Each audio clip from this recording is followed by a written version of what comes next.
Ya, saya Ahmad Zaki Robani, NIM 135244045, kelompok 5, kelas 65, WI 2005, Bahasa Indonesia, akan mempresentasikan penelitian kami, yaitu kemunculan AI dalam dunia seni, apakah terobosan baru atau plagiarisme baru. Untuk latar belakang, kami memiliki definisi AI sebagai kemampuan mesin untuk berpikir dan bertindak secara rasional dan manusiawi. Untuk perkembangan AI sendiri dimulai berkembang sejak 1996 dan berkembang pesat pada tahun 2000-an pada era Big Data. Kemudian AI ini kini digunakan secara luas, termasuk dalam bidang seni, yaitu penghasilan gambar. Kemudian penggunaan AI dalam seni menimbulkan pro dan kontra, antara lain isu hilangnya sentuhan manusia dan pelanggaran hak cipta, namun juga memberi manfaat seperti efisiensi dan restorasi karya. Makalah ini bertujuan meninjau peran AI dalam seni dan sikap masyarakat terhadapnya, khususnya mahasiswa ITB angkatan 2024. Dari situ kami dapat merumuskan masalah, yaitu bagaimana pemahaman mahasiswa ITB 2024 tentang plagiarisme seni, bagaimana pemahaman mahasiswa ITB 2024 tentang generatif AI, bagaimana persepsi mahasiswa ITB 2024 tentang gambar hasil generatif AI sebagai seni dari aspek etika.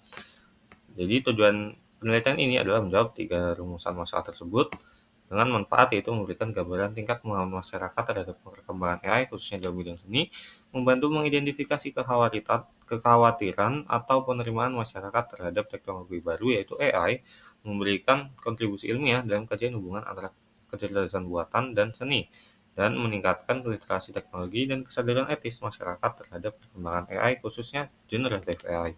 Nah, ruang lingkup kajian dari penelitian kami untuk topik utamanya yaitu peran dan dampak AI dalam bidang seni, khususnya dalam konteks penggunaan generatif AI yang dapat menghasilkan gambar atau karya seni berdasarkan perintah atau prompt dari pengguna.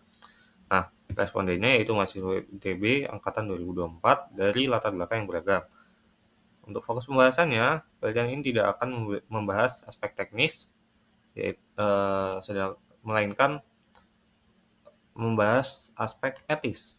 Kemudian seni yang kami maksud yaitu seni visual saja atau seni rupa. Untuk metodologi penelitiannya, kami memilih pendekatan kualitatif untuk menggali persepsi masyarakat tentang keaslian karya seni di era AI. Alatnya yaitu survei kuesioner dengan fokus batas antara inovasi dan plagiarisme serta implikasi etis penggunaan AI. Untuk mengidentifikasi tema-tema seperti originalitas dan dilema etis guna memahami pengaruh AI terhadap nilai keaslian dalam seni kontemporer. Nah, sistematika penulisannya, sini ada 4 bagian, yaitu pendahuluan, tinjauan pustaka, pembahasan, dan kesimpulan. Untuk tinjauan pustaka, kami telah melakukan tinjauan pustaka untuk 10 literatur terdahulu yang membahas tentang uh, kelebihan dan kekurangan dari perkembangan AI. Contohnya di sini bahwa AI generatif ini menghasilkan konten baru yang tak dapat dibedakan dari karya manusia. Kemudian ada juga bahwa AI menimbulkan masalah etika yang perlu ditangani. Kemudian ada juga AI berpotensi mempercepat komodifikasi seni, memperburuk ketimpangan akses. Dan kehadiran AI di bidang ilustrasi menimbulkan problematika dituding menggantikan seniman. Jadi untuk landasan teorinya, AI mampu menghasilkan karya seni yang menyerupai buatan manusia seperti yang dari literatur tadi, sehingga uh, berpotensi mempercepat komodifikasi seni. Kemudian terdapat kasus Midjourney yang memenangkan suatu bisa dibilang kompetisi ya, yaitu Colorado State Fair. Nah, kalau dari pandangan seniman, meski AI bisa mempercepat desain dan memberi inspirasi, banyak seniman merasa karya AI kurang memiliki sentuhan personal. Nah, dari pengembangan AI sendiri, terdapat penggunaan data tanpa izin pencipta asli yang melanggar hak moral dan ekonomi, diperparah dengan kurangnya transparansi terkait asal data. Kemudian, diperlukan regulasi ketat untuk melindungi hak cipta dan privasi dalam penggunaan data pelatihan AI. Karena UU Hak Cipta belum mengakomodasi AI karena masih berfokus pada manusia sebagai pencipta. Dan terdapat juga pandangan filosofis bahwa jika AI mendominasi produksi seni, nilai-nilai kritis dan ekspresi individu bisa hilang, digantikan dengan karya homogen dan dangkal. Nah, untuk pembahasan, yang pertama analisis literatur tadi, AI ini dapat menghasilkan dalam proses menghasilkan karya seni hanya berdasarkan deskripsi yang diminta, sedangkan manusia dalam proses menghasilkan karya seni perlu untuk mencari ide dan merancang konsep karya yang akan diwujud nyatakan. Nah, jadi ada dua pandangan utama, yaitu AI sebagai terobosan baru atau AI sebagai bentuk plagiarisme baru. Dilema utamanya, ini ada benturan antara perlindungan originalitas dan kebebasan berkreasi dengan teknologi. Kemudian ada juga AI menghasilkan karya dari referensi tanpa izin dan penilaian gaya khas seniman tanpa atribusi memperparah isu. Dari aspek hukum belum ada regulasi khusus soal karya AI karena hak cipta hanya manusia yang diakui sebagai pencipta. AI sebagai alat bantu menjadi celah hukum yang rawan disalahgunakan. Dari perspektif etika, seniman menolak karya AI karena kehilangan makna personal dan emosional. Kasus Midjourney di Colorado State Fair menimbulkan kritik luas dari berbagai kalangan, dan karya AI dianggap tidak mencerminkan proses kreatif manusia.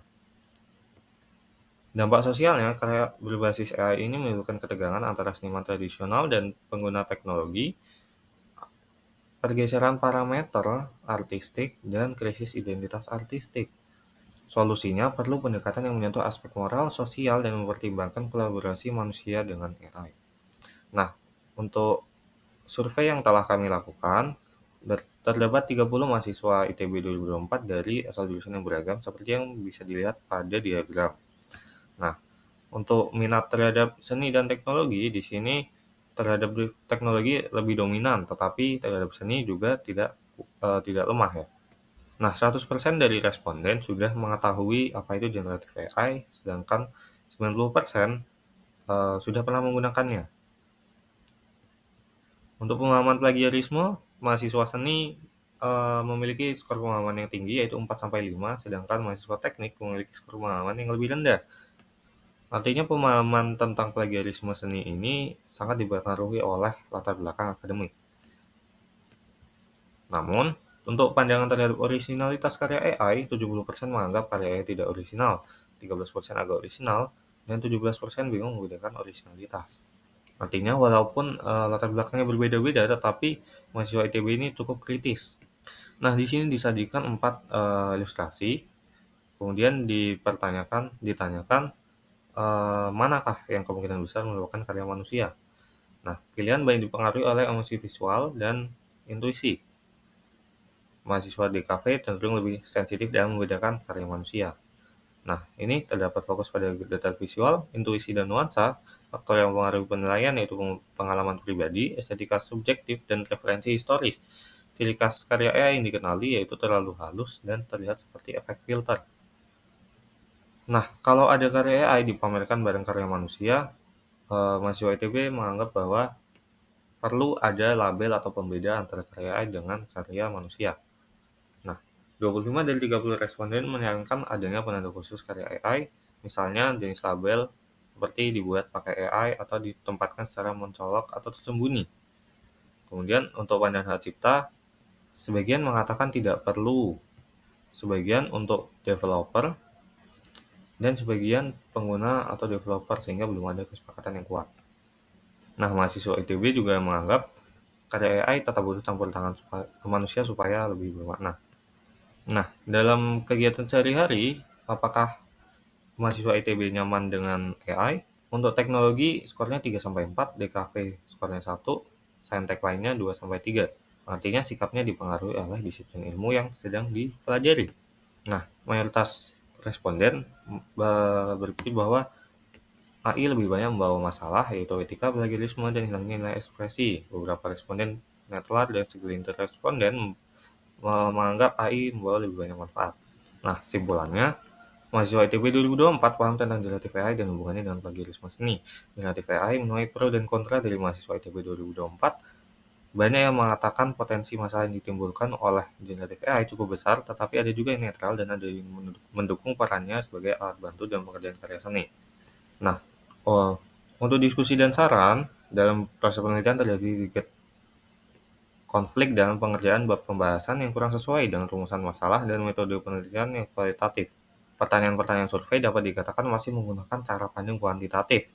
Nah, untuk mendapatkan data yang lebih berkualitas, untuk metode kualitatif sepertinya lebih baik pertanyaan diarahkan untuk membuat responden menguraikan cara berpikir mereka. Pertanyaan mengapa akan memberikan insight lebih daripada pertanyaan ya atau tidak atau pilihan ganda.